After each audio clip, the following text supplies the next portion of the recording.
let us take a look at some rookies that could emerge. Now, I know some of us are more excited about some of these rookies than others, but this grouping we're going to target here certainly has some buzz surrounding them for different reasons. I want to start with the wide receivers in this group here. Xavier Worthy, obviously a guy, when you get drafted to a team that has Patrick Mahomes, people are going to get very excited about. Keon Coleman, certainly with Buffalo, a guy that all of a sudden you're looking at, well, there's potential for a lot of targets, but he is still a rookie, and targets have to be earned by rookies. Troy Franklin does have a history with Bo Nix, so whatever we think about Bo Nix, Derek Brown's thoughts aside for the moment, there is a history, there is a comfortability factor. We can talk about that. And Roman Wilson's entering a situation now, all of a sudden where the quarterbacks are upgraded in Pittsburgh, and now potentially there's more targets available with Deontay Johnson out of town. So Brett Kollmann, let me ask you this. Worthy, Coleman, again, no relation between Brett, Troy Franklin, and Roman Wilson. You tell me right now, who is the most exciting of these four for 2024? My head says Keon Coleman. My broken heart says Xavier Worthy, and I'll tell you why. Please go with your broken heart. I want to hear about both, to be honest with you. I think it was this. I think I literally came on this show this time last year, and I think Deeper and I were both like, Rashee Rice. I don't know. We were. I was lower on him. We've talked about that off air. I remember some handsome bald guys saying, "I think you're wrong." But I think the lesson we learned. He has other issues now. Clearly, some other issues he's got to figure out, and the maturity issues and some other stuff. But that's to the side. We're just talking football here today. But regardless, even if Rice does get a couple game suspension, it's not like, I don't think it's going to be more than that. It doesn't seem like it from now. That could change, but let's take the context. Let's say it's 2 to 4. Let's say that's some sort of disciplinary action there. That still creates quite a pathway for Worthy, and maybe Worthy's even better if Rice is on the field, Brett. Well, that's kind of my thinking is like, I had a much lower grade on Xavier Worthy than I did on Keon Coleman. Well, not much lower, but a lower. But I think the lesson I learned last year with Rashee Rice is even if I think somebody's a limited role player, if they go to Kansas City, they're going to maximize that limited role to the absolute peak. Like Rashee Rice's average depth of target last year was under 5 yards. Like the vast majority of his yards were after the catch. I think he had like a 13% contested catch rate down the field. So he was still the same player in the NFL that I saw at SMU. I was like, I don't know about him being like an outside down the field receiver, not a contested catcher. But Kansas City was basically like, well, we don't want him to be that. We want him to be our yak guy. And he was a darn good yak guy. Mm-hmm. So I look at Xavier Worthy. Do I think he's a limited role player as well? Yes. Do I think Kansas City is still going to get him 3 targets and have him get 80 yards in a tud? Yeah. So it's like if there's any team that's going to do it, like it's going to be Kansas City. So I kind of don't really care what my grade is. I care about where he went.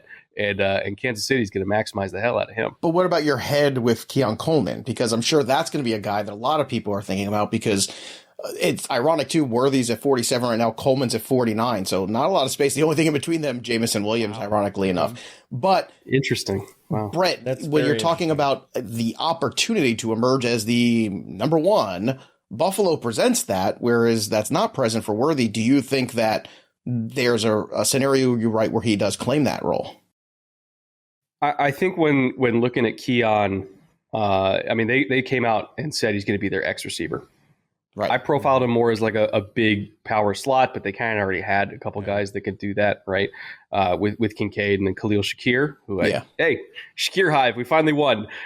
We made it. Hey, it only took a few years. Mm-hmm. It's okay. That's why I drafted him 2 years ago. Just patience sometimes. But Keon's going to play outside for them, and it's interesting because if you look at what Keon does well, the first 10 to 15 yards, he's got phenomenal burst. Like he can stack on top of a DB really well. And obviously he's got ball skills and everything like that. I didn't see the pull away speed, but even if his top speed isn't the max of some other guys, he gets up to that top speed really quickly, and he's really good at sustaining it in and out of breaks.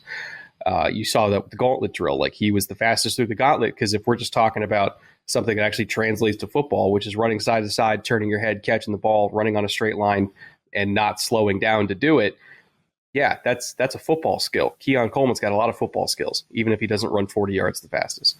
So I look at him outside as a ball winner that's going to get a lot better chances at winning on deep balls than he ever did at Florida State. And I love you, Jordan Travis. I really do. But if you look at Keon Coleman's contested catches or contested catch rate at Florida State, yes, it was low at 33%. But I went back and looked at every single one of those contested catches.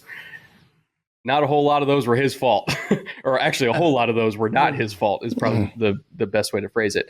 So that's kind of one where numbers lie a little bit. I think he's a better contested catcher than the numbers indicate.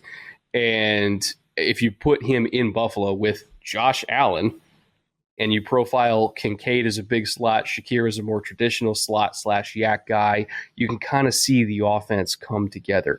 Will he lead them in targets? Probably not. Will he lead them in big plays? Probably. So it's tough to decide between Worthy and Keon because Keon's a better player, but Worthy's in a better situation. And it really just depends on which one you want to prioritize. Interesting. Debro, Worthy, Coleman, and then Franklin and Wilson, we can throw those guys in the mix too. Now, I don't want to say you have the same expectations for all of them, but there's a scenario there where they can emerge as really fantasy relevant, be good return on investments in 24. I think Worthy is the first guy I'd talk about with that. And it's part, we could bake in some of the missed games for Rashee Rice, but also let's look at the rest of the offense around him. I mean, Travis Kelce is still a very, very freaking good player in the NFL. Is he aging and some of those, the height of his powers? Is he past the prime? It's questionable. Okay. I'm not saying that the guy is terrible. I'm not saying that he doesn't deserve the contract. But again, looking at how this offense is being built, Rashee Rice misses any time, and Marquise Hollywood Brown has had foot injuries going all the way back to before he was drafted. So now you're saying years and years and years, and oh, guess what? He missed time again last year because of a foot injury. So I think we can't make the assumption that Hollywood can make it through an entire year fully healthy, much less be the guy that he was even in his rookie season, second year of the league. So you look at Worthy, this offense could open up for him, and it's not going to take a whole lot of dominoes, and we're not having to really squint to see it. For Worthy versus Keon, I think Brett framed that very, very nicely. I look at Keon as I think that the way that Buffalo is going to run their offense this year and drafting Keon versus some of the other guys they could have taken, I would have loved if they go on Ladd McConkey. We'll talk about him later.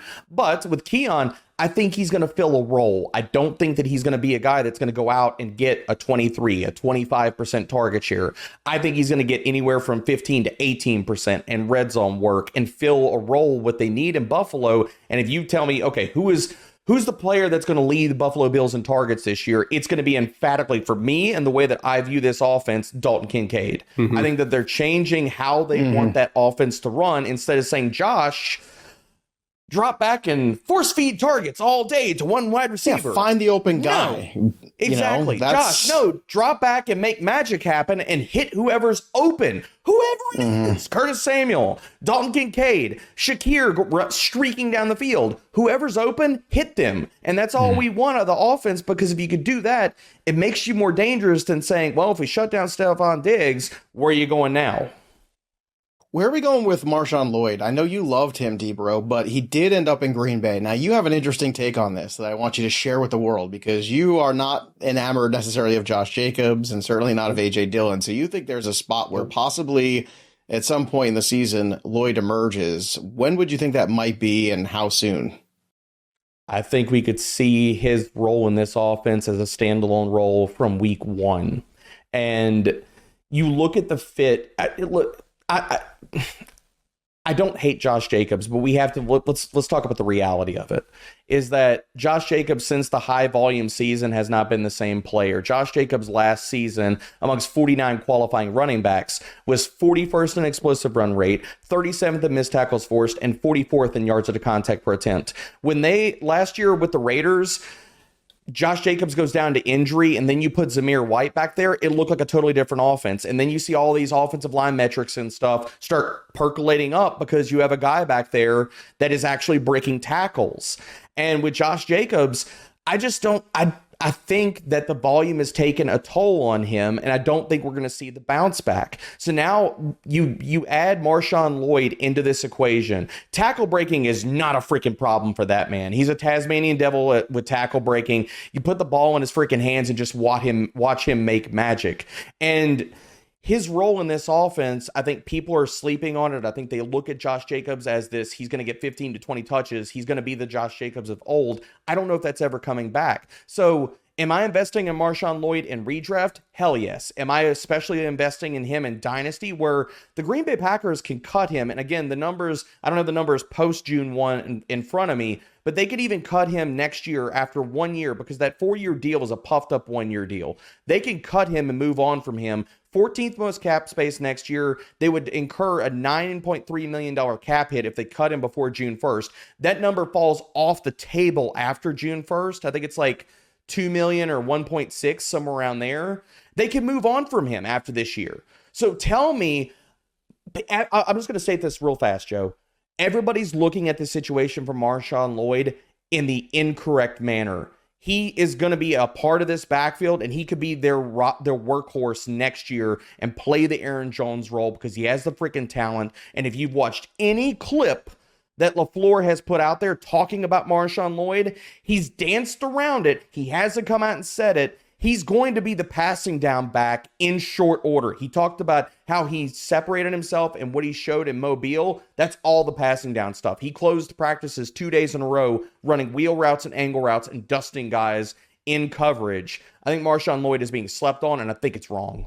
When you said week 1, Brett made a face as though you took away his favorite whiskey. So, Brett, I want to know, what do you think about Lloyd? And is there a possibility that he could emerge over time with the Packers in 24 as a true fantasy option?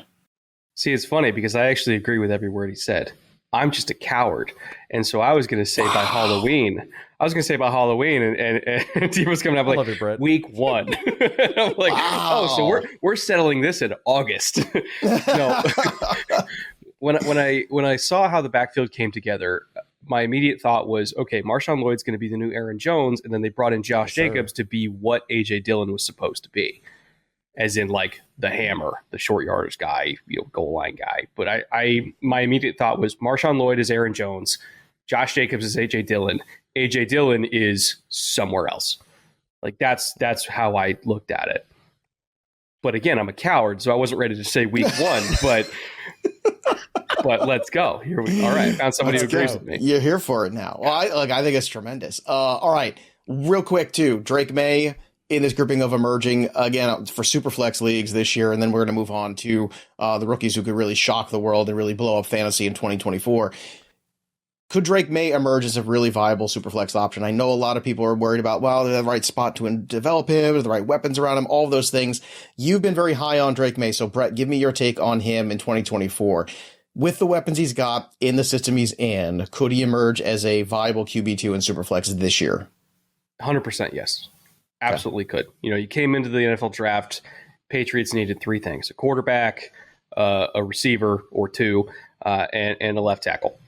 They got the quarterback, they got 2 receivers, and hope, do they have a high-end number 1 on the roster? We don't think so yet, but doesn't mean they don't have 4 to 5 guys that are at least viable, which is a far cry what they've had in the past, right? All right. If you're, go ahead. No, go ahead. No. So go ahead. I'm sorry. I thought you were done. If you're looking at the receiving core in aggregate, you got Jalen Polk, you got Kendrick Bourne, Demario Douglas, Javon Baker, who's a really intriguing deep threat that they took. Right. I'm not even going to count Keon Coleman. And then we'll go Juju as like now kind of like the grizzled veteran big slot that runs 4.8. But, he could block his ass off. But, I look at that receiving core and, again, is there a number 1 that when all else fails we can count on? No. Are there quality targets that each have individual roles that you can actually project and see? Pop Douglas as your sparky little slot. Baker as your deep threat. Polk and Kendrick Bourne as like the wily catch everything warriors over the middle. There's weapons there. The offensive line I still think needs 1 more piece, but it's nothing that can't be helped out by scheme in terms of leaning in on 6 and sometimes 7-man protections, similar to what the Texans did in the first 2 months with C.J. Stroud last year, where they led the NFL in 6 and 7-man protections while he just got settled and figured things out.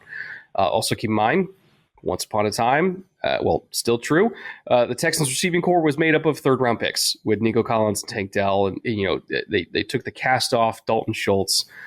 And when you have the guy makes it work, right?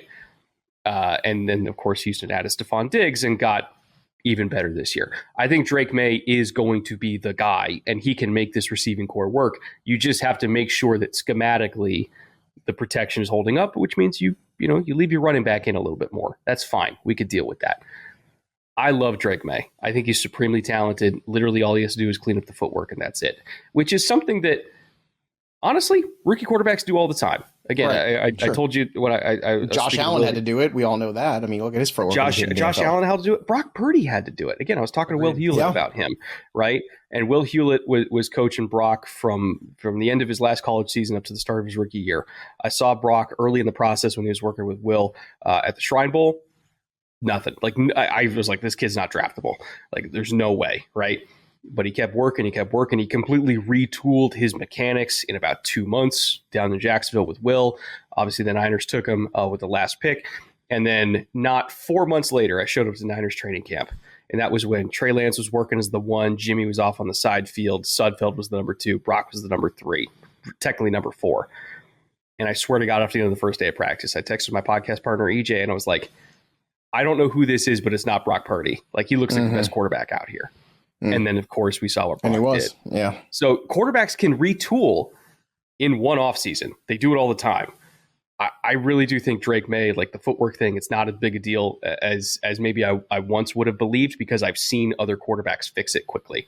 And I think he's going to be another one that does it. Fantastic stuff, man.